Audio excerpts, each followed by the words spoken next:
একটা নেশার জীবন থেকে একটা ভালো পথে যাই, ভালো পথে থাকি।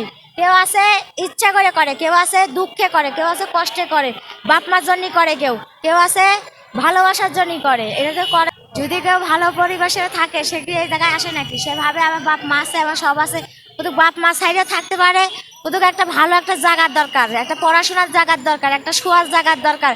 সেই মানুষ সুস্থ থাকতে, তার জন্য একটা ডাক্তারদের দরকার। সেই মানুষ তো সুস্থ থাকবে, তাই না? স্টেশনে যারা থাকে তারা কি ভালো থাকে?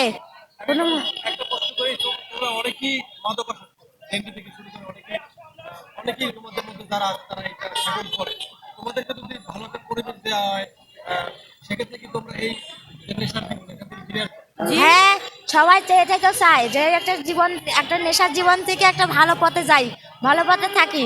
কেউ আছে ইচ্ছা করে করে, কেউ আছে দুঃখে করে, কেউ আছে কষ্টে করে, বাপ মার জন্যই করে, কেউ কেউ আছে ভালোবাসার জন্যই করে। এটা তো করেই তো। সবার এখন আগে কেউ আছে বাড়ি ঘরের জন্য সবার আগে করে। নেশাটা দূর করে লাগবে, নেশাটা বদ্ধ করে লাগবে, তাহলে মানুষ ভালো হইব। নেশার জন্য মানুষ অনেক অনেক ভালো মানুষ নেশার জন্য খারাপ হচ্ছে। আজকে নেশা সবাই খারাপ করছে। সরকার যদি নেশা উঠে দিত, তাহলে অনেক মার বুক খালি হইতো না, মার বুক ভরা থাকতো।